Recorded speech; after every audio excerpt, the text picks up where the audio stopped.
Just fine. Yeah.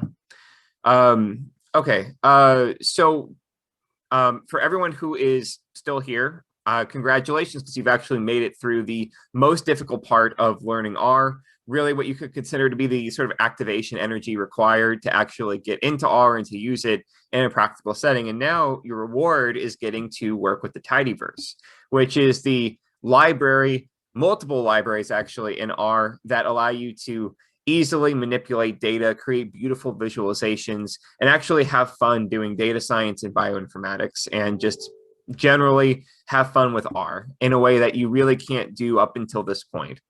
And so I'm really pleased to introduce Simon, who is going to be your instructor for this. So Simon learned R, and he learned it very quickly, and much more quickly than I've ever seen anyone learn R before. He's excellent at lecturing. He's excellent at explaining difficult concepts in simple terms. And so I think he's going to do a fantastic job teaching you about the Tidyverse today and in the next session as well. So with that, Simon, do you want to go ahead? Yeah. All right. Let me share my screen.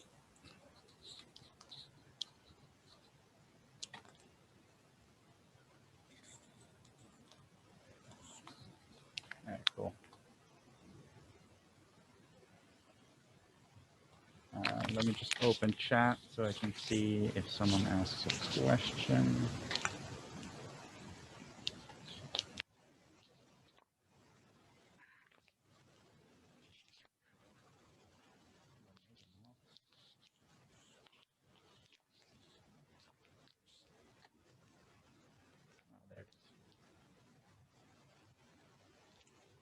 Cool. Okay, now I can see chat. Okay. All right. So welcome everyone to this week's lecture, which is about the Tidyverse, which is the sort of suite of packages that allows you to actually do data science in R. So all of you who've been here for the past few weeks, everything you've learned up until now is sort of the R programming aspect, not so much the R data science aspect. I mean, you might have noticed that we haven't actually dealt with data very much. It's all been how to program. And if you were to keep going down this programming rabbit hole, you would go down the path of, say, software development or something like that. But what we're doing is data science. So we want to apply R now to use it to deal with large data sets and to extract information from them. For this, the workflow is basically this, if I get my pointer here. So we start by importing data from comma-separated file, from text files or from Excel files or whatever it might be, into R, and then we tidy it, which means we deal with it to make it be in a nice rectangular shape where we have observations or samples in rows, and then the columns are the different variables we're looking at. And then we can transform, visualize, model, like we can explore the data in every way we choose, and in the end communicate it. And so that's sort of the workflow that the Tidyverse is designed to take you through. And so the Tidyverse is a sequence of various packages. Reader imports stuff into R. dplyr is used a lot for transforming. ggplot2 is used a lot for visualizations. And so this really, reader, dplyr, and ggplot are kind of the packages we'll be using today, but you load it all into R with just the Tidyverse. So the outline of today's talk is we're going to be dealing with 3 data sets, the one from the Titanic that has data on the passengers that were on the Titanic. We're going to first look at wrangling that data set, filtering it, grouping it, selecting different variables and stuff like that. This is all stuff you're familiar with if you've done the data camp homework, but I'll just go through it really quickly here to remind you of the verbs and stuff we'll be using. Then there's a cars data set that's sort of that comes with the Tidyverse library that we'll use a bit of a hands-on activity for. Then we'll look at plotting with the Titanic data set again, and then do some hands-on activity with a data set on iris flowers. And then last thing is we'll look at incorporating statistics into your visualizations with ggplot-r. We may not get through all this today. That is fine. We have time next time also. So we'll just kind of stop whenever we hit time. All right, so getting started with the Tidyverse. The entire Tidyverse sort of revolves around this pipe operator. So this % greater than % is called a pipe operator. And basically data here would be a data frame of your data. You've imported data from Excel, say, and that is now stored in the variable data. And if you type it into a function, whatever function it is, take some argument, that corresponds to the regular R code of function, of calling the function on your data with these other arguments. So that's basically this way in regular R gets rewritten this way in Tidyverse. And you'll see in just a minute how writing it this way makes it a lot more easy to do entire workflows with your data. So say you have data that you want to put through multiple functions. I just call them F1, F2, and F3. It doesn't matter. They can be selecting things, averaging things, filtering your data in whatever way. So if you just pipe it, your data into F1, then into F2, and then into F3, that corresponds to doing this sort of sequential workflow. So it calls, and it's much more intuitive if we look at this last bit, right? So if we have data, our data frame here, and we call the function f1 on it in regular R, we store that in an intermediate variable data1, and then we call the function f2 on that intermediate variable to get another intermediate variable data2, and then lastly, we call the third function that we want to use on our data set on this second intermediate variable and call that last result data tidy, and that's just the final data that we want. That is all a bit convoluted because we don't actually care about data 1 and data 2. We don't care about the intermediate states. All we want to do is take the raw data, apply 3 functions to it in sequence, and then store the end results. And this is how where you can see how the pipe operator comes in really handy.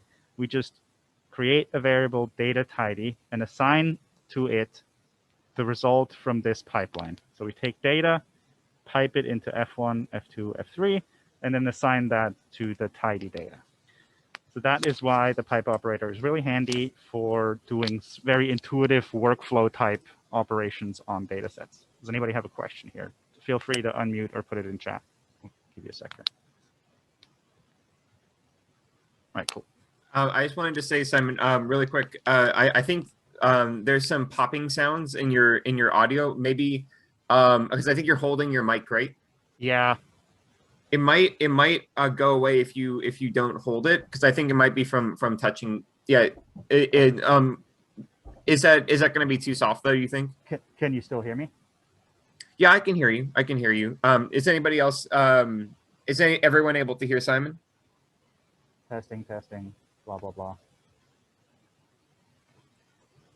All right, well, no complaints, so. Okay, Okay. Cool. Yeah, I'll just keep going. Hello? Okay.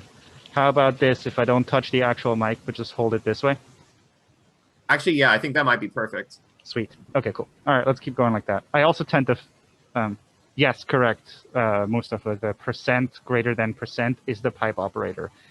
And you use it in a sentence as in piping one data, like piping the result of one function into another function is F1 pipe operator F2. And it creates a pipeline of data processing. Yeah, I tend to fidget with stuff when I present, so that's probably why you got popping sounds, because I touched the mic a lot.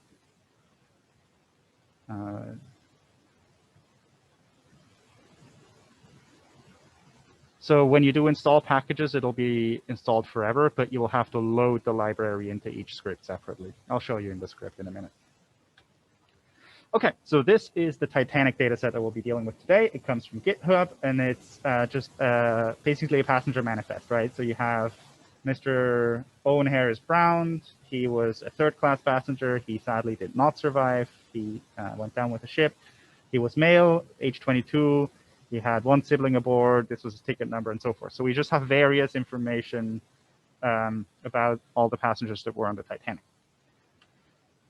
So this is what that looks like in sort of tabular form. Survival is whether or no they survived or not. Passenger class is 1 is first, 2 is second, 3 is third class, and sex is obviously sex. These are actually the 3 things we'll be looking at today, or actually also the fare price. So I will go through this very quickly because those of you who have done the data camp homework should be familiar with what I'm about to talk to you, and I want to get to the R script so we can actually show you this in live. But I'll just, it's also for the people who are watching this on YouTube, I'll go through this really quickly to give you a quick overview on what's called verbs. So in the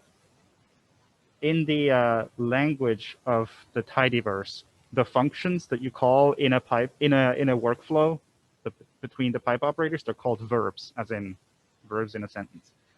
So we start by reading the data in read_CSV, reads data from a CSV file, and we'll call it Tidy Titanic. And this is what that data looks like if we look at it in R. So then we have the first verb we'll look at is the filter verb. So here, as you can see, this function here is called filter, and we call it the verb.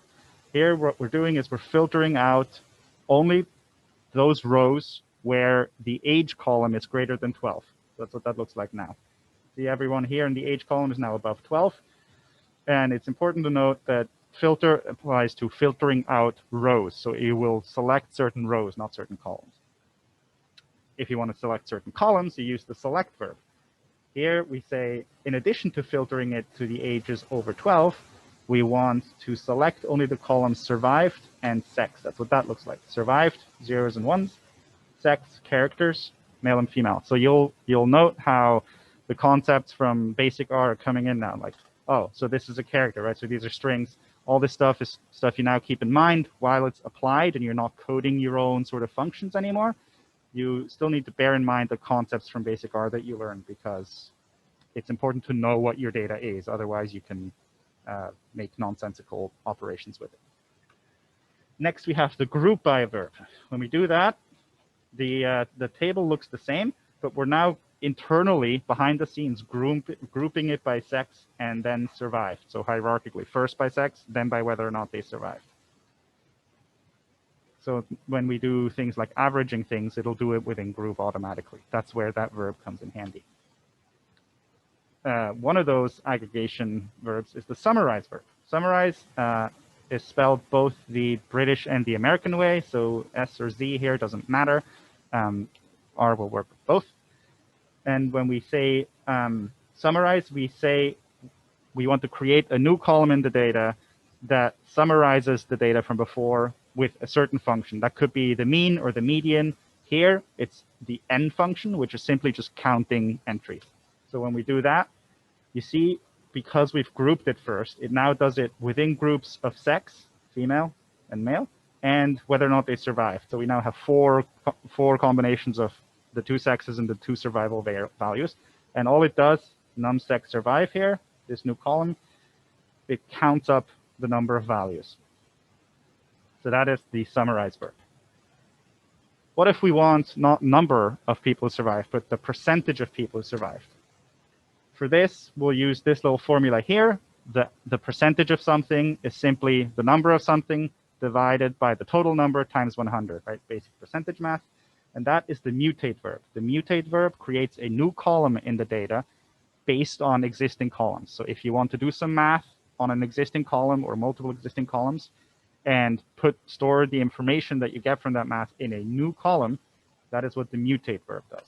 So if we do this here, so we've gone all through the pipeline all the way up to summarize, we mutate. Now we have percent sex survived because we've taken the number 51 here, the num sex survive column, divided by the sum of num sex survive, and then multiplied it by 100. You will note that these two add up to 100 and these two add up to 100 because the sum function was done within the sex group. Because of the hierarchy of how we've grouped our data, it didn't sum all of these integers here. It only summed them within sex groups. So that is, again, why it's important to group your data appropriately so that when you do things like averaging or summing or whatever, it's done within the groups you want it to do. All right, and then we can, in the end, filter, apply the filter verb again if we only want the people who survived. And now we have 77.7% of females survived, 17.3% male survived. And in the end, we can take this entire workflow and assign it to a new variable. And this new variable %_survived is now our filtered final data. And you see that we've done this all. We've called 1, 2, 3, 4, 5, 6 functions on our data without ever storing the intermediate results anywhere. So that is the power of the Tidyverse. So let's switch into RStudio. There we go. Oh, and one thing I want to show you is the cheat sheet for the Tidyverse that is in the on the GitHub folder that you should have downloaded. You get a very, very handy cheat sheet. I really recommend that you print this and keep it next to you and annotate it whenever you learn something new, because the filter verb right here, the mutate verb, the summarize verb, all this stuff that I've just explained to you is on this handy cheat sheet. So I put the PDF for this in the GitHub, and you should use it. They also make cheat sheets for all manner of stuff, for plotting, for classes, for everything. All right, so back to RStudio. So now we're basically just going to do what I just showed you in the PowerPoint, but we're going to do it live in RStudio. So as Adam asked before, the install package commands here, they install the packages. I won't execute those because they've already been installed on my computer. As I said before, once you execute this, the ggpubr and tidyverse packages will forever be installed. But what you have to do every time is use the library command to load those installed packages into your script. Because otherwise, you can imagine if you have a lot of packages installed on your computer, you don't want them all to be loaded into each R script by default. That would eat up a lot of memory. So we're going to start by loading the Tidyverse. And you see here, it's attaching a variety of packages that are all part of the Tidyverse. And we get the caret, so we're good to go. So the first thing we do is we grab the data, read CSV from this web address. And we can see it's now been imported. And when we look at Tidy Titanic, it'll look suspiciously like the data we've been looking at in PowerPoint just now. So let's go over the workflow again. We first want to filter it by age. And now, see, Master Gosta Leonard Paulson, who was only 2 years old, is now no longer here because we filtered out everyone who was not age 12 or older, or age 13 or older. Then we select the survived and sex columns, like so. We group it by sex and survived. So you'll see the difference here is behind the scenes. If we look here, it just says a tibble and then the columns. And here it says a tibble, 645 rows by 2 columns. And now it's got 2 groups, sex and survived. And then we use the summarize function to calculate the number of people who survived within each sex. Am I asking where I get the script from? Oh, where'd you get the data? Yes, from the GitHub, from the internet. See here, where the read CSV function calls as the address of where they get the data from is a website, GitHub specifically. But you can also do this if you have a CSV file like on your computer. Instead of a website here, you can just say, you can call this on a file path on your computer. It's just that I don't have this downloaded, this Titanic data, so we get it straight from the internet. All right.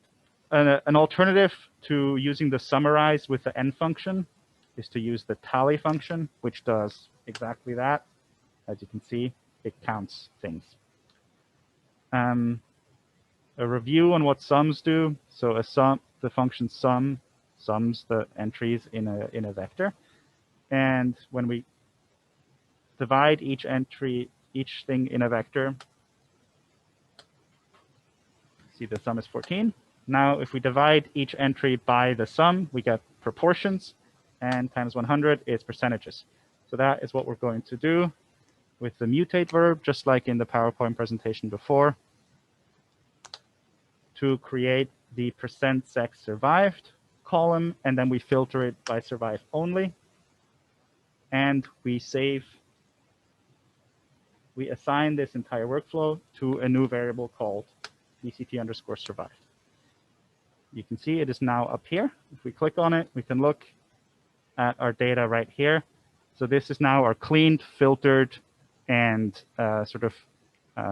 processed data that we now can work with to plot it in various ways. Does anyone have questions about this? One thing I want to make sure that you understand is that we've now done this step by step by step, right? So this whole thing took 70 some odd lines of code. That's not necessary. The only reason we've done this is to guide you through each step in the workflow. All that you need to do from A to Z is load the data in the beginning, this one line 13, and then execute the pipeline and assign the result to a new variable. So 1, 2, 3, 4, 5, 6, 7 lines of code. So 8 lines of code in total is all you need to go from the original Titanic data to this. So that's the power of data wrangling in R right there. 8 lines of code. Does anyone have questions on anything we've gone over right now? Because next is a bit of a hands-on activity.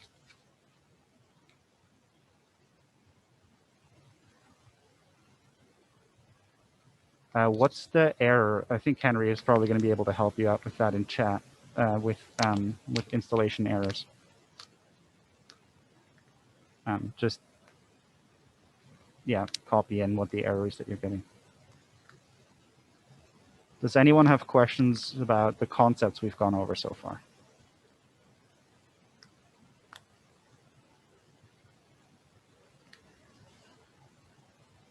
Okay, cool.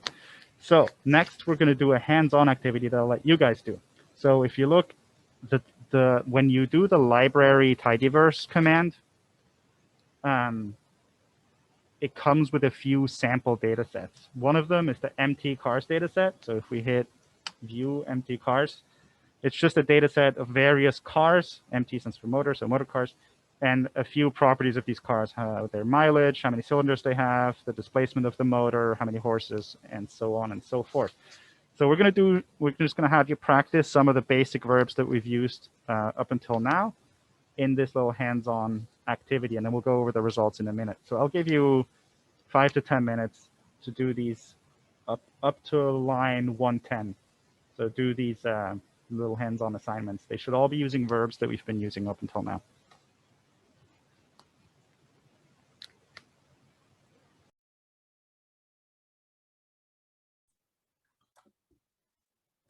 Maybe while people are working on that, we can see if we can help Adam here. Adam, so can you explain a little bit more about what you tried and what the error was? Yeah, absolutely. I think it's easier if I just come off mute for this, if that's okay. Sure. So for instance, I highlight the first 18 lines of code and then hit Control Enter on it. So I'm pretty sure that should be running all the necessary code for this, correct? Maybe you could show your screen. Wait, one sec. I think if you select the first 18 lines of code, sometimes because it takes a minute to install the packages, it tries to execute the next lines of code before it's done with the install, and then you get errors. That's happened to me before. Try only executing line 6 alone. Just the install. I anticipate that I might need to share my screen, so I'm just going to have to... Okay, I'll stop sharing, and you can go ahead and share your screen. I just got to join the meeting from my desktop. Okay.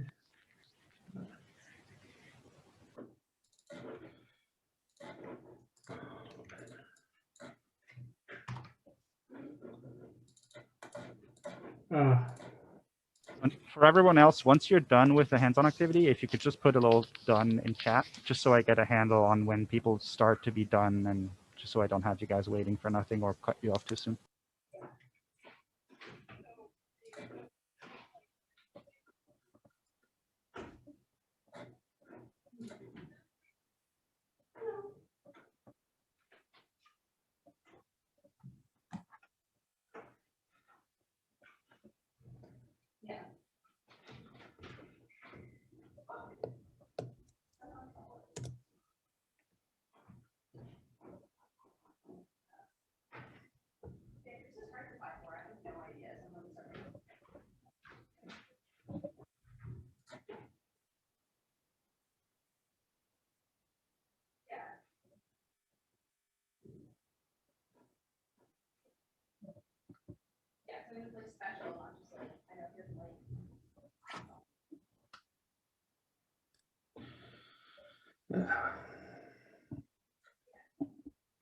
Was anyone unable to get the code, by the way, just to make sure that everyone's got it?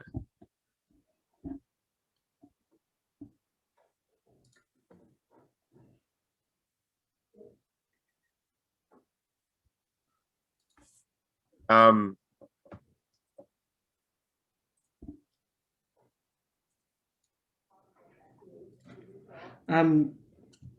Okay, I've got this kind of working. How do you? Oh, there's the share screen. Do you mind if I do this just quickly to show you yeah, what go I'm doing? for it. Go for it.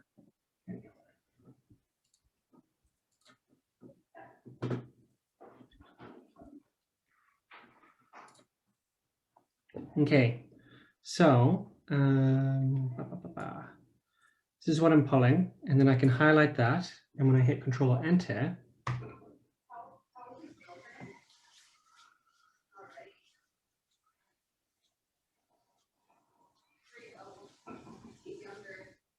this is what I'm getting. So, I don't know, Simon, do you want to take this one, or do you prefer if I do it? Let me have a look real quick. Sorry, I was answering a question in the chat. Okay. Object tidy Titanic. No find function reset. Yeah. Okay. Yeah. So only execute line 6. So don't select all the lines. Yeah. So just only execute line 6. Yeah. See, because it takes a while for this to execute and install, now it's done. Sometimes when you select a lot of lines, it tries to jump ahead, and then you get errors because it hasn't actually. Oh, it says now. Still doesn't seem too happy. Yes. Okay. It says installation of package Tidyverse had a non-zero exit status. Henry, that one you might have to tell me. Okay. Yeah, going on I'm happy to do that. So if you go up a little bit higher in your console there, so yeah, no, in the console, and so if you go to the console at the bottom, yeah, scroll up just a tiny bit there. All right, so it's giving you a message there. It says there is scroll up just a little bit more. All right, so let's see here.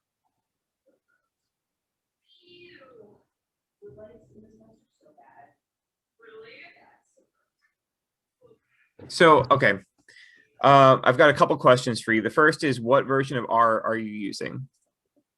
Whatever was recommended when we were first getting into the course, I made sure that I got the one that you were talking about, the latest version. Okay, had you used R before we started using it in the course? No. Okay. So what I want you to do is I want you to go to the packages panel in RStudio. I have a suspicion that there's just some sort of corruption on the bottom right hand panel. There's a tab called packages. Search for Tidyverse.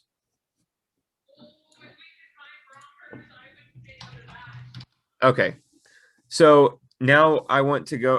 I think you should try going in your file viewer. So if you go to your file explorer. This guy? No, like on your computer, like where you find files and stuff. Yeah. Oh, are you sharing your whole screen? No, just the Zoom chat screen. The screen. Can you share your whole screen? So the problem is there's something incompatible on your computer. So that's essentially what the issue is, but it's not entirely clear what that is. I have a suspicion of what it is, but yeah. So can you share your entire screen? Sure, but also I feel like I'm disrupting the class. I don't mind if I just. Oh no, we still have a few minutes before. Well, I don't know. I guess Simon. When did you want to restart? Well, so I haven't gotten anyone saying done in chat just yet. So I'm assuming people are still working on it. So we have like a couple more minutes to work on this, and hopefully we'll get it resolved in a couple of minutes, and then it'll be great if Adam can follow along with the rest. If it drags on, I'm more than happy to sort this out in office hours at a later date. Yeah, let's give it a shot, and if it drags, we'll do that. Sure. So let's start with this. So if I just want to show you how we debug things in the first place. So can you take that line of code where it says where the error is. So starting from the word error, and then below there where it says error. Yeah, this guy. No. In above. Yeah, where the first error is. Yeah, where it says no above. There. Yeah, take that and just put it right into Google. You don't even need the whole thing. Yeah, any part of that will work. Okay. Yeah, just take that and put it into Google.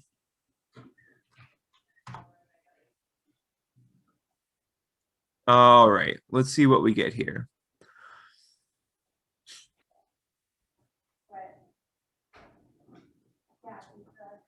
All right, so it looks like this is not a very well-known issue. We see a few people having something similar, but I don't see anyone having the exact same issue you have.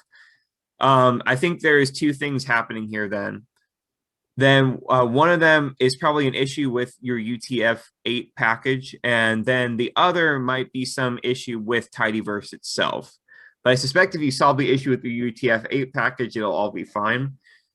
So let's try this. Go to RStudio. Mm-hmm. Go to your packages panel. Search for UTF-8. UTF-8. And where it shows here, there's an X on the right-hand side. Yep. Click that. Yes, permanently delete. Okay. All right, now try installing Tidyverse again. We're going to let it try a clean install of that UTF-8 package.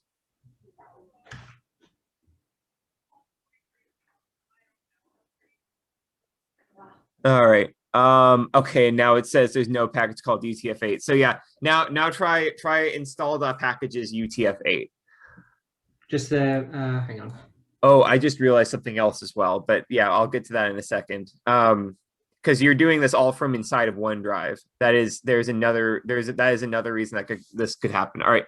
So it was all lowercase actually. So yeah, UTF-8 all lowercase. If I can change that file path though, I'd like to, because I wouldn't like to be doing this within my OneDrive if possible. Yeah, it's unfortunately on some Windows systems it installs inside of OneDrive by default. I don't know why though. Yeah, I had it for a while like that. It caused a lot of issues actually. So yeah, try installing UTF-8 and then try installing the Tidyverse package. Okay, there goes UTF-8. And then here is Tidyverse.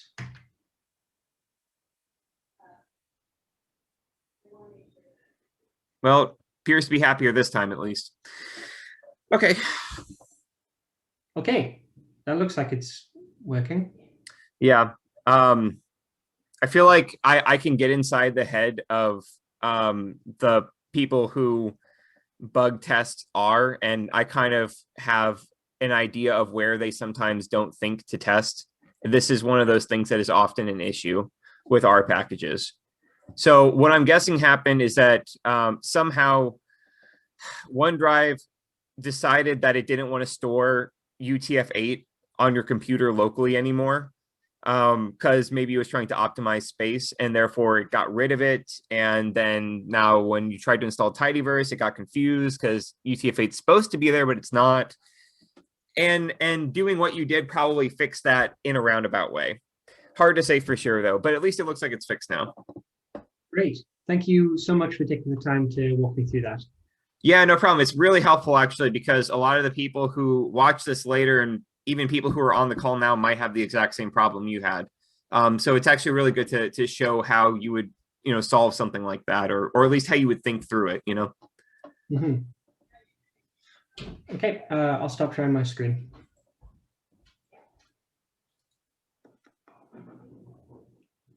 Yeah, I feel like half of getting good at R is learning how to debug and troubleshoot R.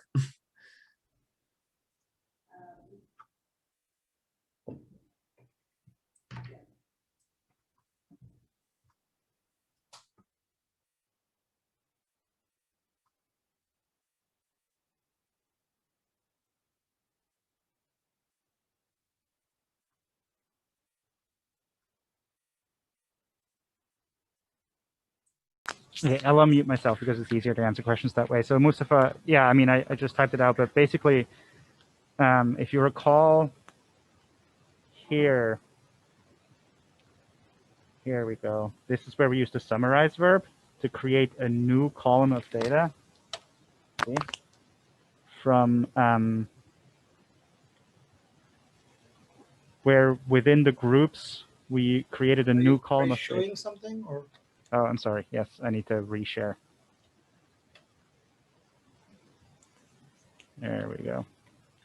So here, if you recall on line 31, we used the summarize verb to create a new column that summarized our data in a new column.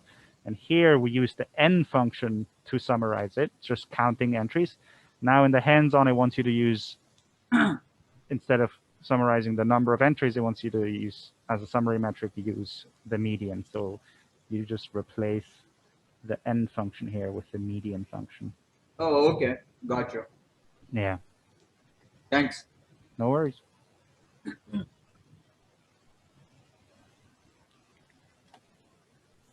Hey, Simon, would you mind actually hitting Control Plus and zooming in just one tick or two?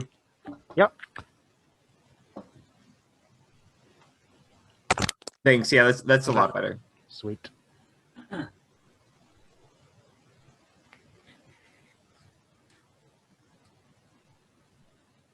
All right, I'll give you guys just a couple of more minutes, but then we have to get going because we have a lot to get through today. But it's important to me that you guys really experiment with these hands-on activities, because listening to someone do something that's already troubleshot is one thing, but there's nothing like trying to do it yourself to run into all the little mistakes you can make and figure them out. So summarizing each one of these, you just have to type, do you have to give them all of those things like disp and WT and MPG and in the end median? So are you referring to the median one here, where we do the summarizing? I'm referring to code 98. It says add up number of cars in each cylinder group. So it's just cylinder, okay. Yeah, so you group it by cylinders, and then you use the way we did it before to count entries. And by doing that, it won't display all the rest of the data anymore, because it'll just group by cylinders and add entries, or and count entries, and that will be the data that you're showing now. Yep, got it.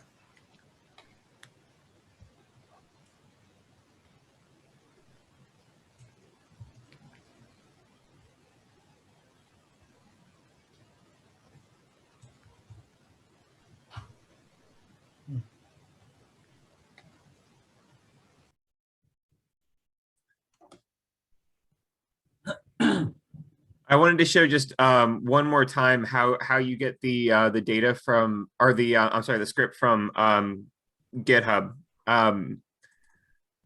Just to make sure everyone has got that. Do you want to share your screen? Oh, sure. Yeah, I'll go ahead. Right. So I put the link to the GitHub page in the chat. I'm going to put it one more time here. Oh, yeah.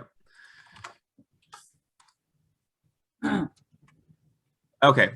There we go. So I put the link in the chat. Just one more time to show this. So all you have to do is come over here to download zip.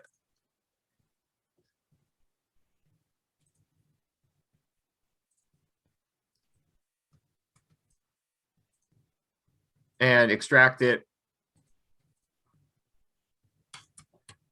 And it'll be here under week 5 or module 5. And if you just double click on this, it should open it right up in RStudio. And just a reminder, it's under this code tab here. Okay. All right, I'll start sharing my screen again, and we have to keep moving. So we'll just go over the answers for this really quickly. If you want to add the responses that you got to the chat, so what did everyone get for the first one? What did you do to complete the code here? Oops.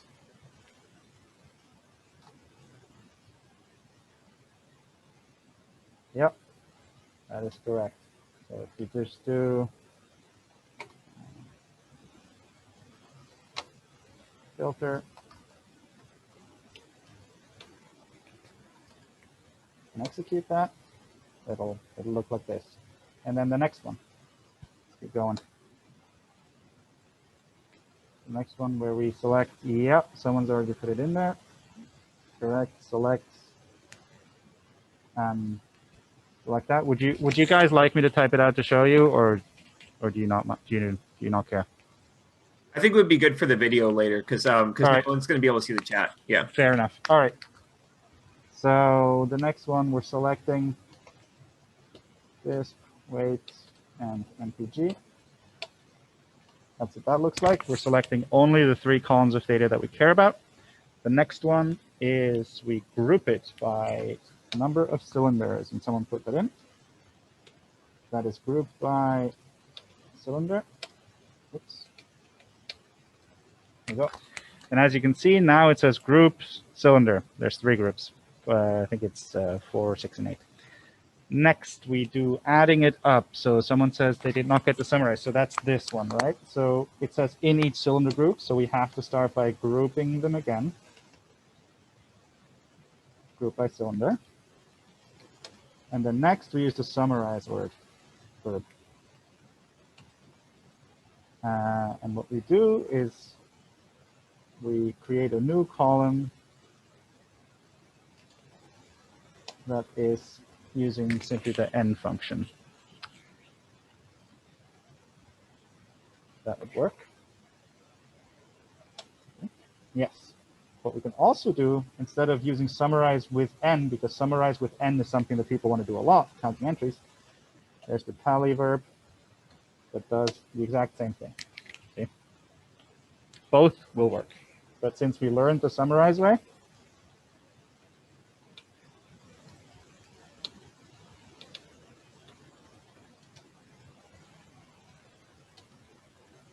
we'll use it that way. All right.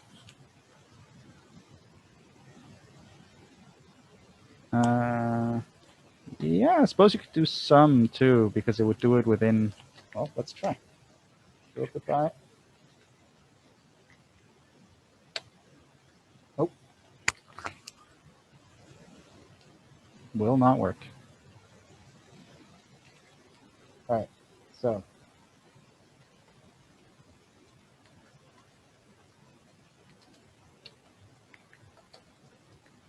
This is what we want to do, the way we learned it with the summarize. So next, we have calculating the median, right?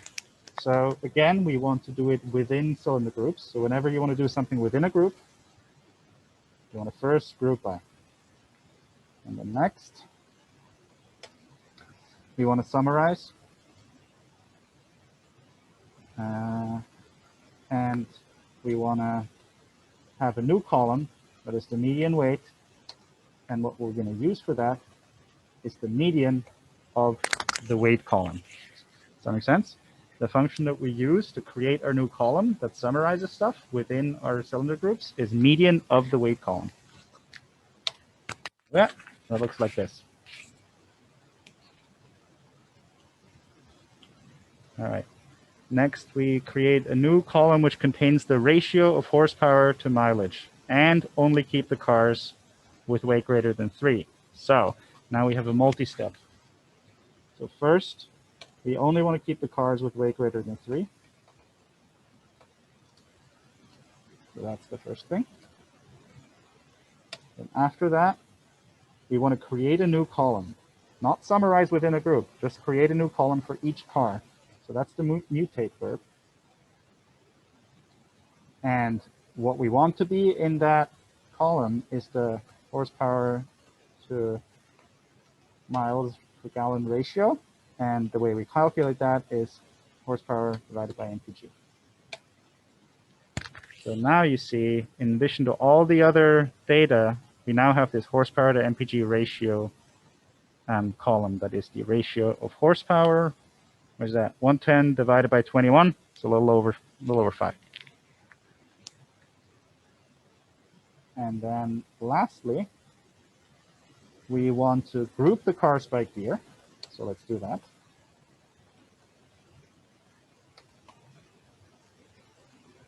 And then after, find the average horsepower to weight ratio. So we want to find the average of something within a group. That is summarized.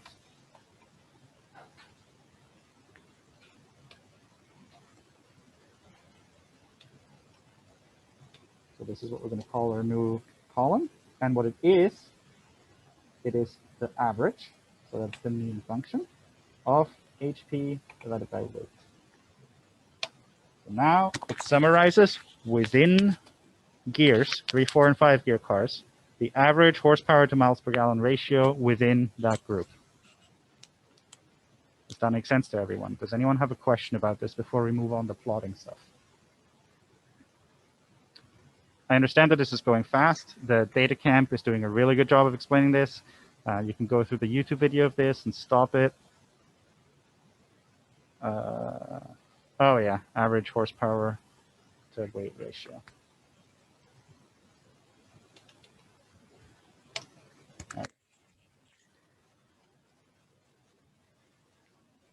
Do you type out the pipe thingy, the percent greater than percent every time, or is there a short key?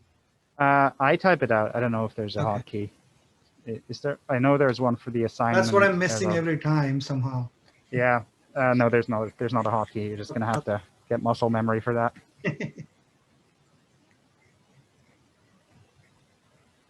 All right. Okay, cool. So let's move on. Like, I understand that this is very jam-packed, but this is sort of the basics for how to wrangle your data and get it in the shape that you want. So just to remind you, we're going back to the Tidyverse. This was our data processing pipeline right here. So we filtered by people who were older than 12. We selected survival and sex. We summarized and calculated the percentage of people who survived within each sex, and then filtered that for people who survived. And that is what that tidy data looks like. We have 77.7% of females and 17.3% of males who survived. So that is the data we're working with right now. So now we're going to go back to the PowerPoint and go over how to use ggplot, the ggplot2 library, to plot things in R. So just like before, I'm going to go over the concepts really quickly in the PowerPoint, and then I'll show you live how to do it in RStudio. So ggplot, GG stands for Grammar of Graphics, is based on this book that basically takes the conceptual approach to building graphs and plots and figures, that there are components to each thing, which are data, aesthetics, geometries, facets, statistics, coordinates, and a theme that layer on top of each other independently, basically. So you have the data, you have the aesthetics, so what's on the X, what's on the Y. You have the geometries, do you want a scatter plot, do you want a box plot, do you want a bar graph? You have facets, so do you want to have multiple sort of subplots? Do you want to have statistics in there, which is where R really shines with incorporating statistics into your data and plots seamlessly. Coordinates, and then theme, that's just the way your graph looks. Right? Oh, and up here, check this out. This is the reference for the Tidyverse, or for the ggplot2 library. It's really good documentation if you want to find out, oh, what's the argument called if I want to make the x-axis logarithmic? This is where you find it. So this is the type of stuff you can do. We're not going to get into the weeds and make stuff as complicated as this right now, but just so you know, these are the types of graphs you can make with this package. So it's very powerful. All right. So as I told you, this is the data we're working with right now, right? 2 rows and a few columns. So first, we're setting the data layer. We call the ggplot function, and we specify that this PCT_survive is our data. If we display that, it's nothing, because we haven't told it how to display anything yet. It's just behind the scenes, the data is now fed into the data layer of the graph. Next, we're going to use the mapping argument of the ggplot function. You know, the data argument, we gave it the data. And now the mapping argument, we use the AES function that adds aesthetics, and we specify the axes. So on the x-axis, we want sex. And on the y-axis, we want the number of people within each sex who survived. So these are the 2 axes. So if you display that, we still don't have data on there. We haven't told it how to visualize our data. that now we have sex and number of sex survived on the two axes. Next, we add the geometry layer. So this is the geometry of how we want our data displayed on the graph. So we add this with the plus. So whenever you add a new layer, you can just add use the plus sign, and you literally add a layer onto your ggplot. You'll see when you do this plus and go into a new line, it'll do the indent automatically because it's all one block of code. But so next we add a geometry layer, and what we want is a bar graph. When you do bar, you want to add this stat identity argument here. I'm not really sure how this works behind the scenes, but this is necessary for the bar graphs to display properly. I don't know, Henry, if you know what that does behind the scene or if that's important right now, but I've always just used it that way. So now if we do it, now we have the data on there, right? Because we've told it how to display, geometrically how to display the data. So we see a lot more females than males survived. But as you may note, this is just the number of people, right? 100, I don't know, 75 females and some 60 some odd males. But we don't know percentage-wise, right? We don't know if there were 5,000 females on the Titanic and only 100 males. We don't know that from this. So now we switch the axes. Instead of before it said number sex survived from our process data, we now use the percentage. We leave the entire rest alone, but we switch it out for percentage. Now we see that almost 80% of females survived and a little less than 20% of males survived. So now we're getting into the visuals of it, right? So now we're doing the theme, changing the y-axis label with, we do plus ylab. It's a new layer where we do the y-axis label percentage surviving. Now it says percentage surviving on the side here. We add a title, labels title equals effective sex survival aboard the Titanic, and that title gets added. You see how this is all very modular. You can add these things bit by bit and modify them however you see fit. We change the overall theme to classic, which is just this, so you don't have the gray background behind the box plot or behind the bar plot and all that. We add a fill aesthetic. So here, where we do the axes, in addition to just specifying the x and y axis, we now say we want to fill our bars by sex. So now it says sex, female, and male on the little legend here, and the bars are now filled, colored accordingly. We don't really need an x-axis label here. We don't really need this to say sex. Female and male is fairly self-explanatory.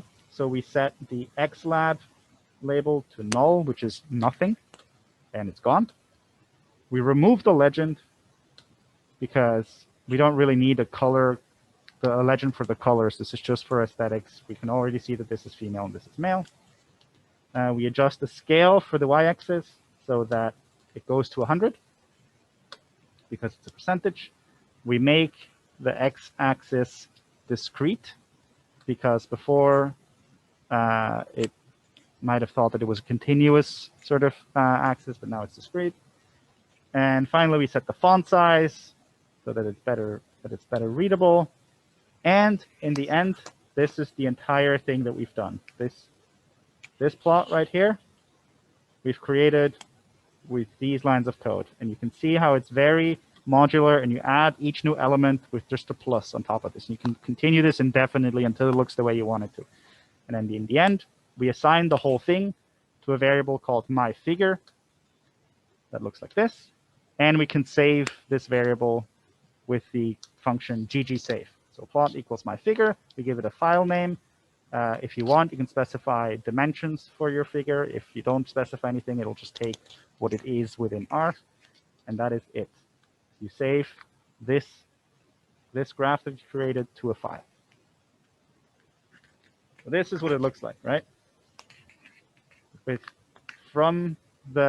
You can do this straight from your data processing pipeline. So you read your CSV file in. Here's what we've done before: filter, selecting, grouping, summarizing, mutating, filtering some more.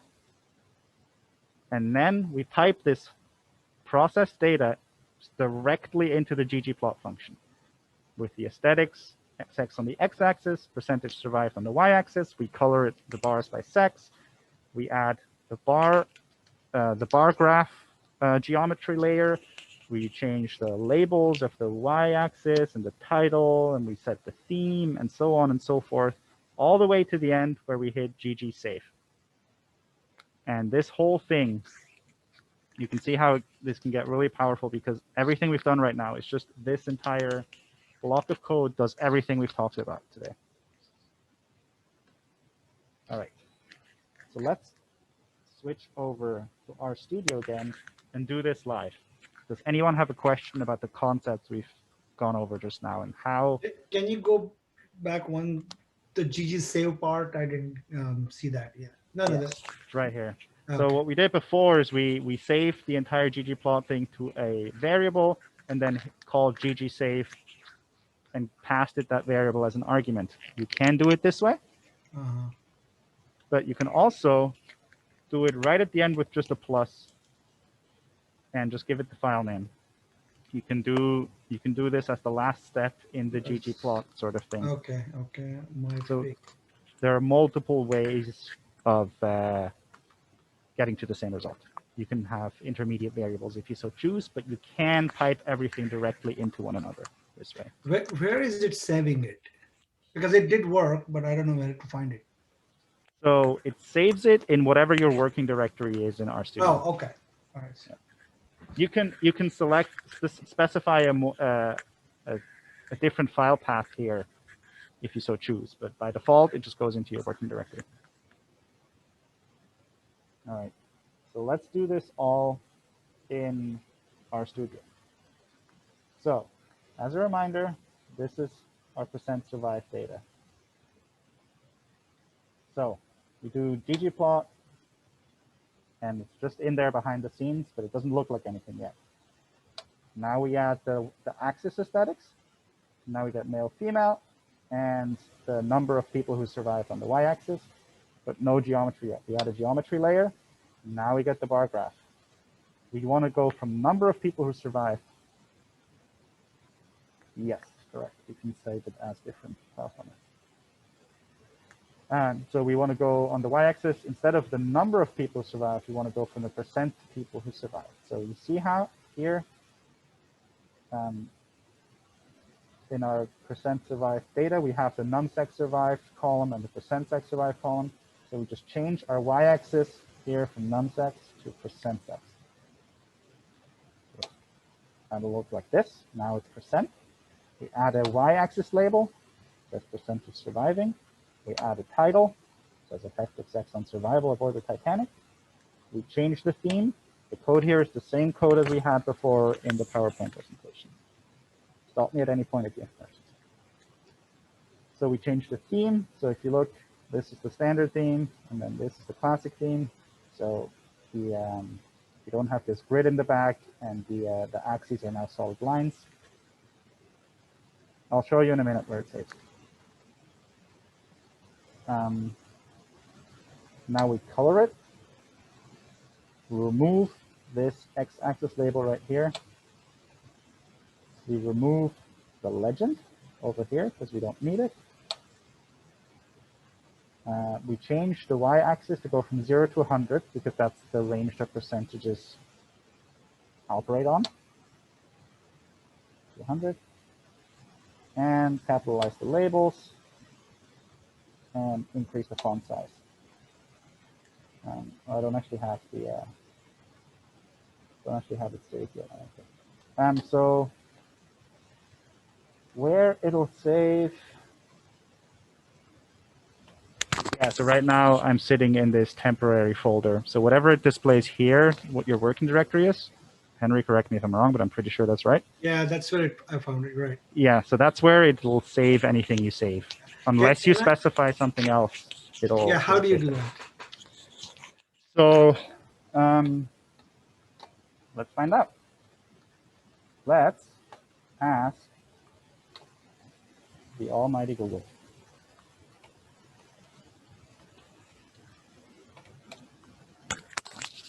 How to save plots inside a folder.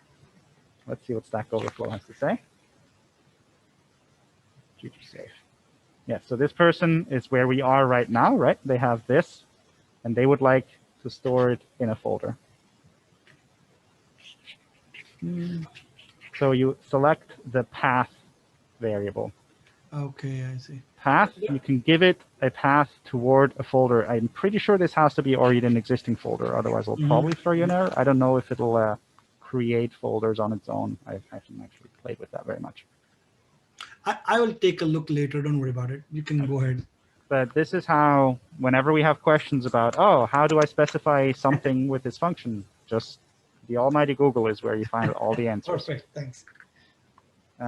Yeah, this is a really fundamental concept for doing all this stuff. It's very nice to know things, but it's much, much better to know where to find out things, because you will never know everything, and I guarantee you someone's had the same problem as you before. And probably thousands of people have had the same problem as you before, and they've all gone looking to the same 3 forums for the answer. I wanted to just briefly plug using the export button can be nice as well. On the bottom right panel where it says export, that's another way to choose where to save your images and also choose some information about them. Yeah, look at that. Now you can even use your file browser to save it to the desktop, for example.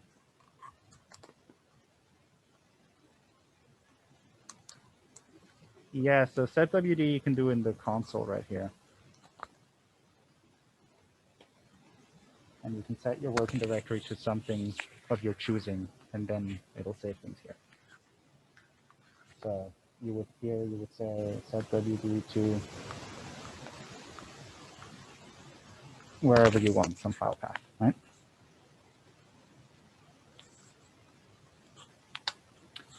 Great. Questions about this?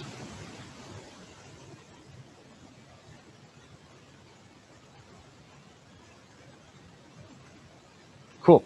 All right. Well, since there are no questions, let's put that to the test and have you do a second hands-on activity. So just like the cars data set, the Tidyverse library also comes with the iris data set. If we have a look at the iris data set, it is a data set of 3 species of the iris flower. So one is setosa, one is versicolor, and one is virginica. So it is, what, 150 different flowers, and we have things like sepal length and width and petal length and width and what species they are. And it is one of those classic data sets that everyone learns on. So we'll have you do some plotting, some quick and dirty data wrangling, so finding an average. So this will require you to use the mutate verb, grouping it, finding the average, and then we're going to pipe this into ggplot. And we're going to do this just like before in a very step-by-step modular fashion to add the data layer, to add the axes and the geometry and all that. So I'll give you a few minutes to go through this hands-on plotting exercise. It works the same way as before. Let me know if you have questions, and just put a little done in the chat when you're done so that I know when I can keep going.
Yeah, Mustafa, that is right. Just be careful about using dots. I don't know, I prefer to use underscore because R uses dots sometimes. for other things. I don't actually know if this would mess with anything. I'm kind of paranoid. So yeah.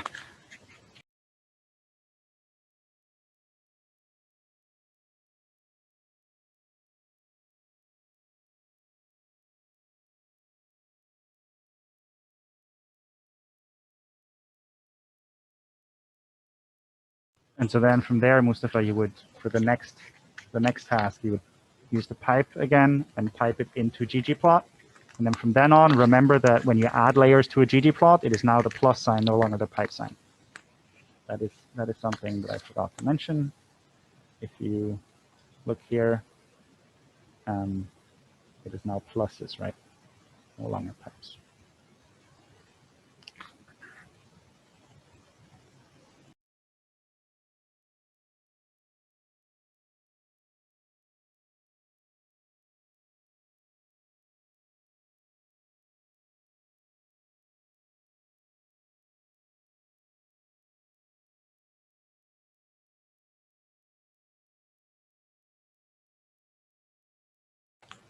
Right, so that is a good question, right? For the ggplot, do you still need to specify the data? Because if you remember, the way that the pipe works is here. I'll just kind of write it on here.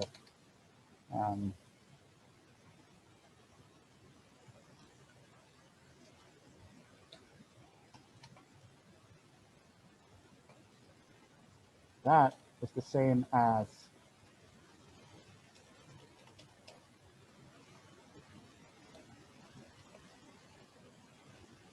this, right? So if we wanted to do this with ggplot,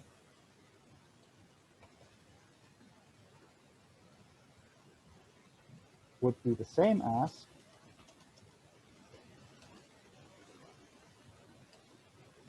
you don't have to specify that.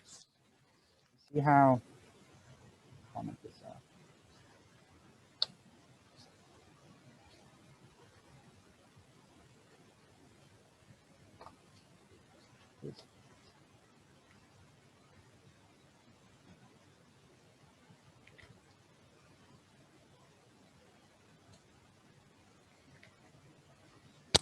All right.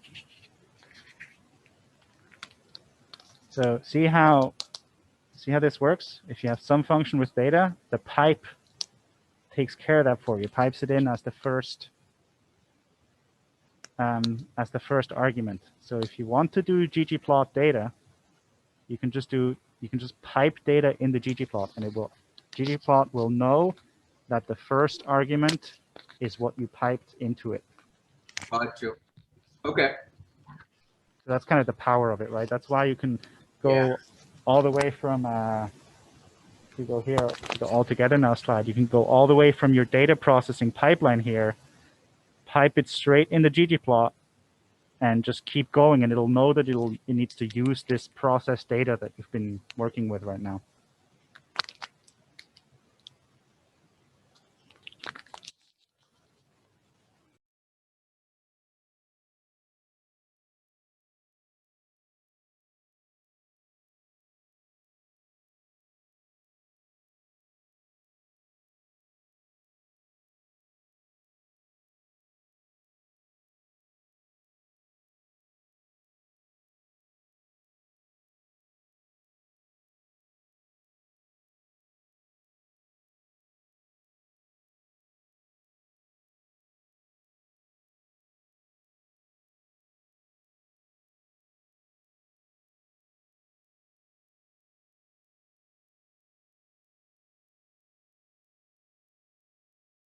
I'm going to step away for just a minute. I need to get a sip of water. My voice is getting strained. I will be right back.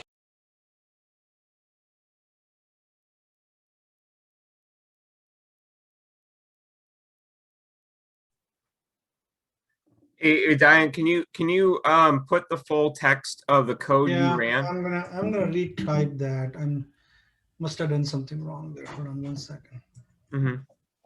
Right. So this is just a general point about any sort of troubleshooting. If you're asking someone for help when you're troubleshooting, always put the code you ran and then the error message in its full text format. so that whoever is helping you can get a very clear idea of what you did to cause the error and exactly what the error is. That's just in general, because you'll spend a lot of time like writing issues on GitHub as you get better, and that is just a very common sort of thing.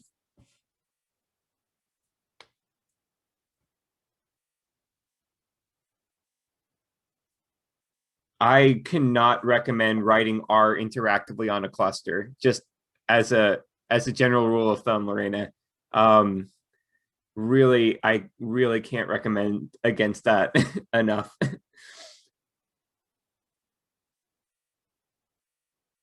Unless you're just executing some sort of pre-written script.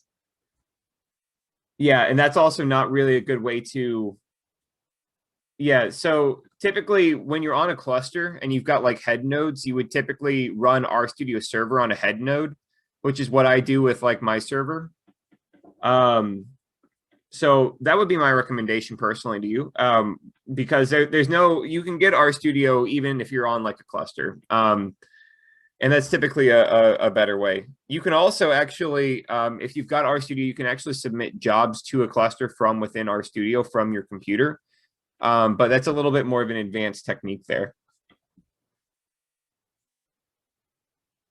Also, so the pattern that you're using, so what Lorena is using is the PDF function and then the ggplot and then the dev.auth function. That's a pattern that's actually for plotting in base R, not for plotting in ggplot. You always use the ggsave function when you're plotting in ggplot.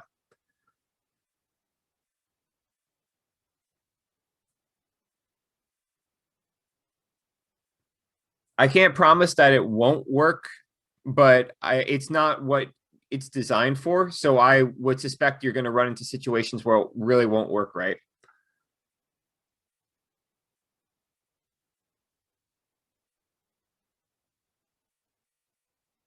Yeah. So, okay, good. Thank you. All right, perfect. So, okay, so Simon, are you, oh, so you're back now. Okay. I'll let you go ahead. Yes, I'm back. All right, I'm just reading through this right now. Okay. All right, and the error is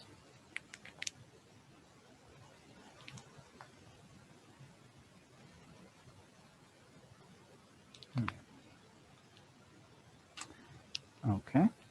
All right, so let's have a look at what this error says, right? So it says there's a problem with summarize. Fair enough. So it's somewhere in there. Yeah. Next, it says average sepal length. X object sepal.length not found. Okay. First thing you always do, did you spell everything right? Okay. So if you look at the iris dataset, both the P in pedal and the L in length are capitalized, which you didn't do. Same for sepal. Okay. Because whenever it says object whatever is not found, it says you called something that it says doesn't exist. And when you think it should exist, chances are really, really good that you misspelled something. It worked. That was There it. you go. Dang.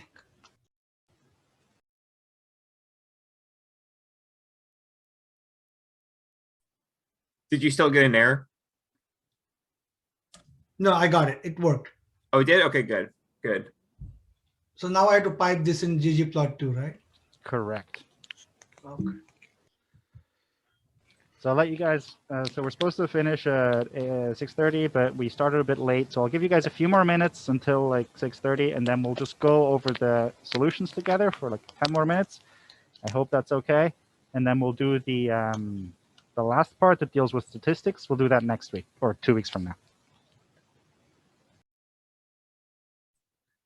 If anyone has a thing at 6:30 that they need to run for and would really like to be here for when I go over the results, speak up now and we can do it. Otherwise, you can always look at the YouTube video for the last 10 minutes or so.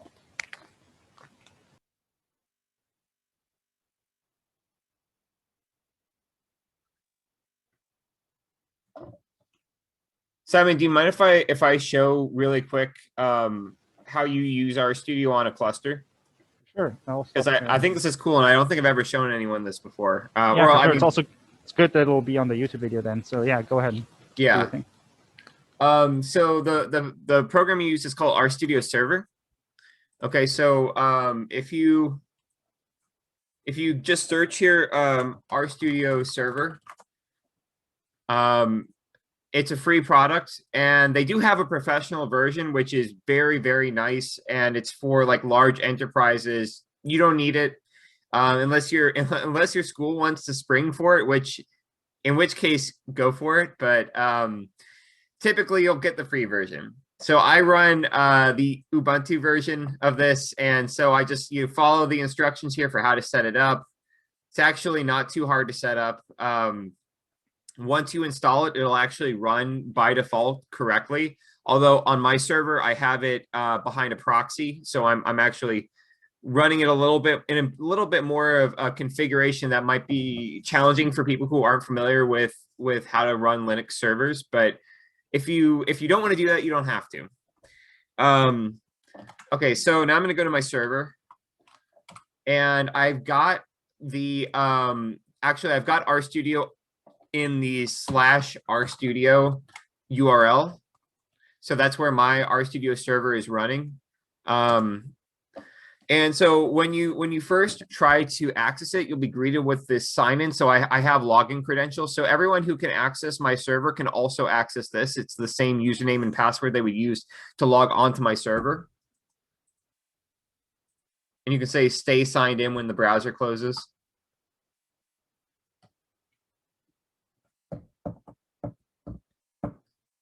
All right. And this is RStudio in now the browser. So I'm actually accessing RStudio on my server right now. It's kind of small. Sorry. It's for, here, I'll zoom in a little bit so you can see a little better. But yeah. So basically I can have a session going on my server. And in fact, all of this is from an RStudio session that was on my server earlier this week. Or sorry, or I guess last week now.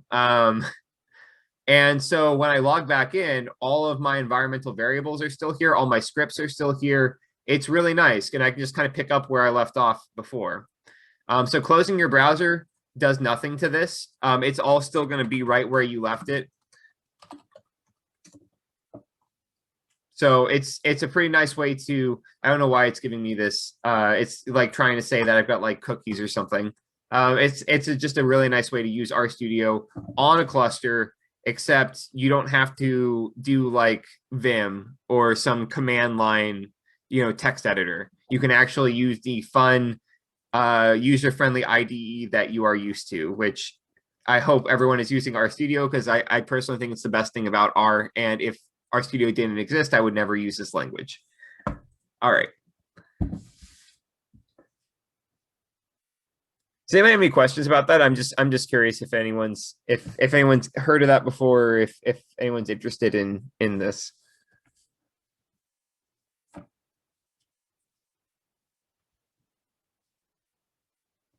This is the kind of stuff I get excited about.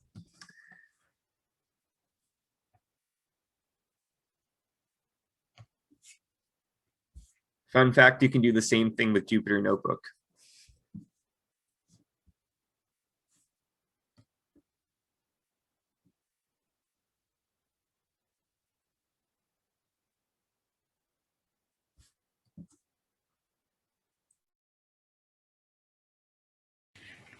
Okay. So you're piping the iris dataset into ggplot, which is correct. But then you're specifying data equals % survived. Why do you do that? That % survived is from the Titanic dataset, remember? So it's new now. So you don't have to specify data at all, because by using the pipe sign, the iris will be piped into the first argument of ggplot, which is data. So that's the power of the pipe sign, is that you don't have to specify the data anymore, because you're using it in a pipeline, right? And you can still specify it. In fact, you have done so, and it is using data now, and it is using the percent survive data, which is why when you want to put species on the x-axis, it says that doesn't work because in the data that you supplied me, there is no such thing as species. That's where your error comes from. So if you'll just delete the data equals percent survived, you'll be on your way.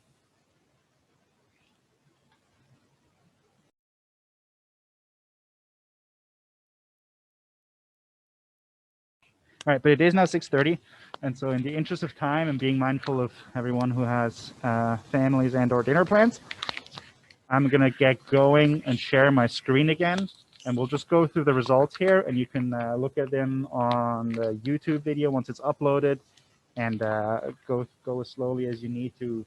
But I just want to make sure that all the solutions are here right now. So. The first thing it wants us to do is group iris by species. Now we'll remember from last time that is group by. Oh, group by species. Now it's group by species. Okay. Find the average sepal length to petal length. Oh, okay. Well, that was mean. They misspelled it in here. I misspelled it in here too. But well, that'll teach you. That'll teach you to trust the teacher. So you want to find this ratio per species. So again, we want to do something within groups. So we start by grouping by species. And then we want to summarize this because we want to find an average. And we're going to call it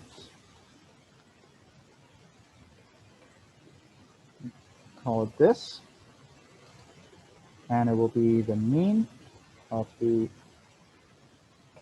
sepal length to petal length columns. Right here. So this, for each of the 3 species, we now have this this mean right here. So now we type this into ggplot. So from now on, I'm just going to copy this because I'm lazy and don't want to type it all again. So now we type it straight. Whoops. Straight into ggplot. As I mentioned before, we do not have to specify the data because the data will be what we typed in the ggplot. So what we do want to specify, though, are the aesthetics of the axes, right? So what we want is the x-axis to be species, and the y-axis to be the ratio column that we just made up. So that's that one for me. So that's what they want right here. If we were to run this, okay, we get the axes all set up, but we haven't set a geometry layer yet. So the data, like the field of the plot, is still empty because we haven't told it how geometrically to display our data yet. So we're going to do that next. We're going to add the bar plot geometry. So now we're doing things within ggplot. So now it's pluses, right? Because this is all one big function that we add layers onto. So no more piping. We've typed into ggplot, and now we're adding layers to the ggplot, which is done by a plus sign. So also note the very nice little drop-down list. You want the bar, and as I said, when we want that, we add this identity argument. Now we have our geometry, which is very nice. So the next thing we want to do is, what does it want us to do next? It wants us to set the y-axis label to something new. So that will be the ylab function right here. So we will do, and make sure to put this in quotes because we want to set it to a string. And that's how we specify something as a string of characters, by putting it in quotes. Wants to be average in centimeters, and I always put my units in brackets and not in parentheses, but this is a personal reference. And now we have this. Next, we want to color it. So if you remember, coloring the data somehow is done at the aesthetics level right here. So in addition to the X and Y axis specification, we add the fill. So what we want to fill our bars by is by species. Now we've done it. It's fill. And then lastly, we want to add one last thing, which is a title. Now, if you refer to the PowerPoint and the code from before this, the way we set a title is using the labels, and specifically the title label. What we want it to be is iris flower analysis. Boom. Now you could add several more things here. So we could, like we did before with the Titanic analysis, we could remove this thing that says species here, or maybe not, because Setosa, versicolor, and virginica is not necessarily obvious to a non-botanist that this is the species name, so maybe we want to leave it. But we would probably want to remove this legend right here, because it's simply, the color coding is only visual and doesn't add anything. All the information about what these bars are is already in the x-axis, so we'd probably delete this. We could change the theme to classic, so we could say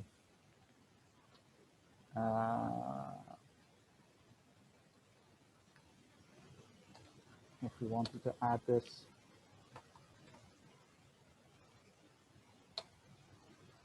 boom. Now we have it looking like this, but this was not in the assignment, so you did not need to do this. This was the end of the assignment. This was just to say that you could keep going and messing with this graph and make it look as pretty as you want, basically forever. And that is sort of the power of ggplot. And then in 2 weeks from now, we will continue with the Titanic data set. And instead of looking at sex versus survival, we'll look at fair price, how much they paid for their ticket versus whether they survived. So basically, did people who get a more expensive ticket have a higher chance at survival or not? And then we'll do that analysis and include statistics. So we'll do means testing and stuff like that, and t-tests. And I'll show you how to incorporate that test, that statistical test, and the results from it in your graph, so that you can get publication quality graphs that display statistics on them with as much or as little detail as you want. But that will be for 2 weeks from now. And then as sort of a capstone in 2 weeks after we finish with this Titanic data set, we'll go over a small sample data set from a qPCR experiment. So just sort of your stock standard output from qPCR, from a qPCR experiment. And I'll show you how to wrangle that data and make plots from it in R, so that you, most of us, I think, are biologists of some description. So that'll show you how that all applies to data that is not about the Titanic, but about your gene expression that you assayed in the lab. So this will be the end of the lecture right now. As I said, we'll do the rest in 2 weeks, and I'll be happy to take any questions right now and explain things. If you have something that you think will take a long time, I'm happy to schedule an office hour meeting with you guys so we can talk about it there. But if you have smaller questions, we can talk about them right now. But anyone who needs to leave is welcome to do so right now. That will be the end of the lecture for today. And thank you all for your attention.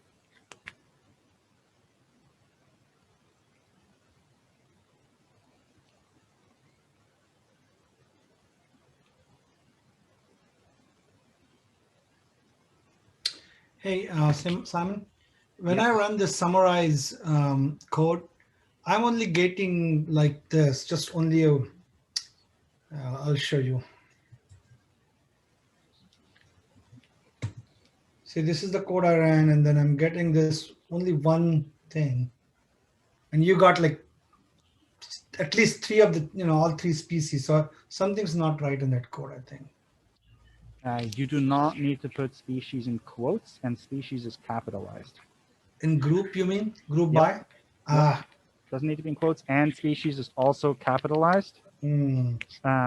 Because right now you grouped it by nothing, and so it only did the mean over the entire data set. So you would expect to only get one. Nice. One answer. Try to go back. Sorry, Adam, I didn't have chat open, so I didn't see your question earlier, but it looks like Henry has found it and is answering it.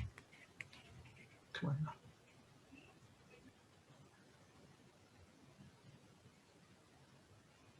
Yeah, yes, that's yeah. We will do that now. We will use a library called ggpubr, and we'll get into means testing about that tomorrow, or 2 weeks from now.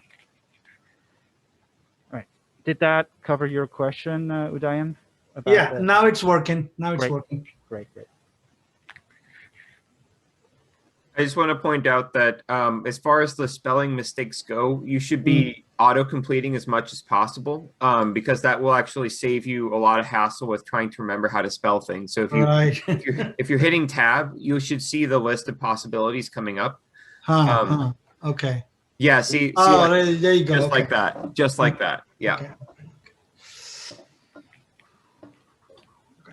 Now I need to just pipe this in here. Yeah, because spelling errors and also in other languages that have a bit more complex of a syntax, like C++, like errors with syntax, did you put a semicolon in the right spot? They are the bane of every programmer's existence, and they should always be the first thing you look at when you get a weird error that you don't think should be there.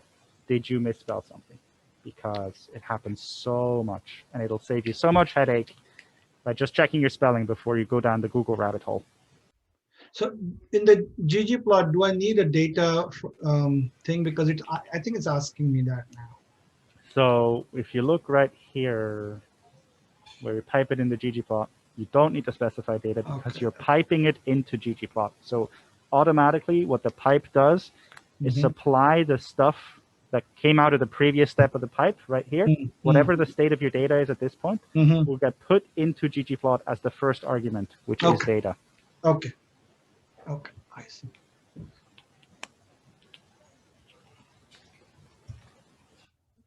Yeah, Hadley Wickham, who developed a lot of these, a lot of the Tidyverse, has kind of a cool way of saying this when he gives lectures, which is like you can consider the Tidyverse to be kind of like natural language programming because you could say as a sentence, you could say what's happening. Like I'm taking the iris data, I'm grouping it by species, I'm summarizing to get the average, sepal length to petal ratio, and then I'm plotting it where the aesthetics are X being species and Y being that ratio. Like you could say that with natural language very nicely. Yeah, and note how in that sentence you never said the word iris again. You just said, I'm taking the iris data, then I'm doing this, and then I'm doing this, and then I'm doing this. You don't say, I'm taking the iris data, and then I'm doing this with it, and then I take what I did before with the iris data, and I'm doing this with it. That's not how natural language works, and that's not how the Tidyverse is set up. Right, exactly.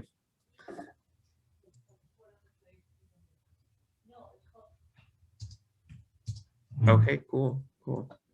X is equal to species, Y is equal to AVG underscore. All right.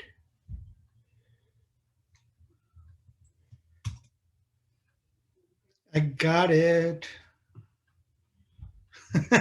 Congrats. Awesome.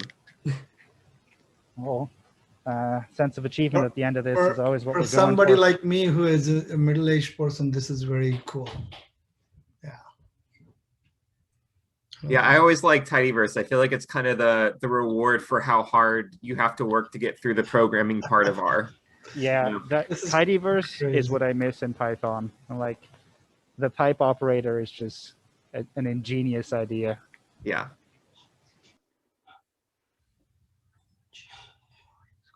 Yeah, I didn't use Tidyverse for the first 2 years I was programming in R, and I now I feel like I wasted so many good years of my life not using it. You could have spent all this time you made intermediate variables doing fun things. Exactly. Actually, yeah, and writing code that was easy to remember and interpret.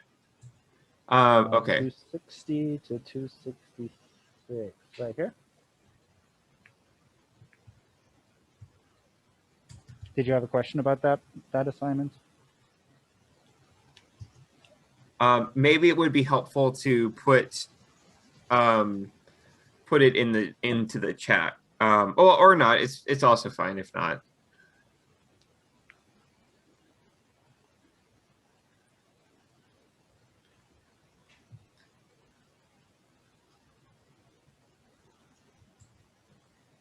Yes. Oh, this right here. Yeah, I don't know. This was drilled into me in my engineering class really early on, but for some reason we just were taught this by standard put units in brackets. I don't know if this is just some foible that my professor at the time had, or if this is like a thing that other people do too, but it's just a thing that I do.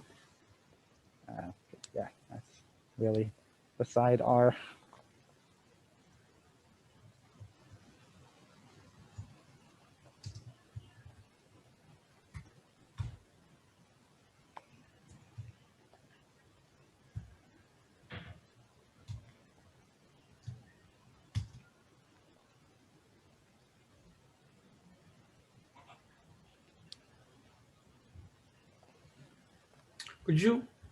Could you move the code a bit down? I'm trying to follow your code there. Thank you.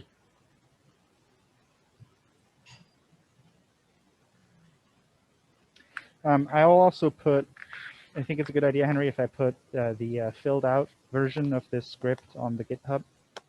Sure. Yeah, that sounds good. Cool. I'll do that right now before I forget.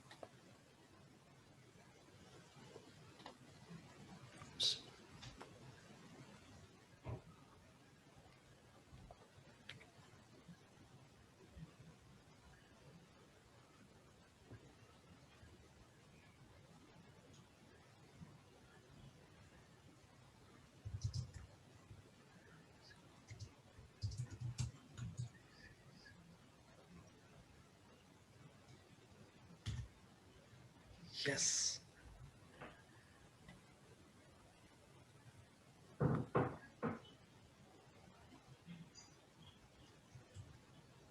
All right, it's up there as tidyverse _filled, where all the hands-on activities have the solution code up there, plus the YouTube video. You can just look at it.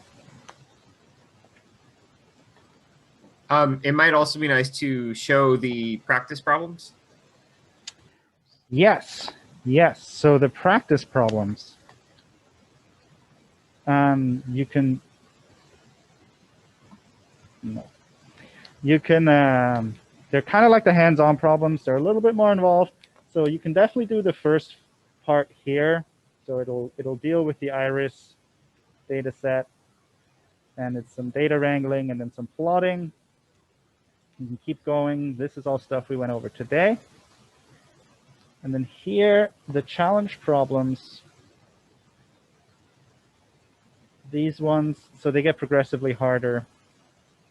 So these ones will all require using statistics with ggpub_r. So don't attempt those. I mean, feel free to attempt them if you want to teach yourself how to use the stats, but we will go over the stats next time. So if you want to make your life a little bit easier, wait until next lecture to do these challenge problems. There's some stats here too. Whenever you start to see these weird things that we haven't dealt with yet, just stop there. But at least up to like here, you can definitely do them.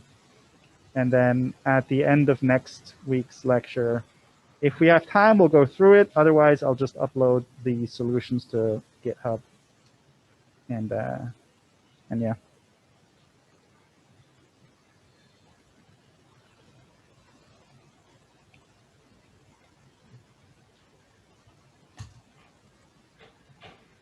All right, Yep, I think we'll call I it got here. it up to what you have now. I think it worked.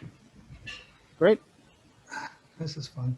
Great. And yeah, if you want to work on it a little bit more and try to play with it a little bit more, so this. What was the save one? I forgot the last one, the save one. It's ggSave. So ggSave, right? We didn't do that here for the hands-on portion. It's not actually in this. We'll have it later, I think. Yeah, it'll be at the very bottom here at the end of the statistics portion. So we haven't actually used it in the R script yet today, but it's in the PowerPoint, which is on the GitHub. And this version of the script with the solutions is on GitHub now too. I just uploaded it. So if you re-download it, you'll have the solutions and you can play with it at home and compare what you did to what I did and see if you catch the source of any errors you might be getting.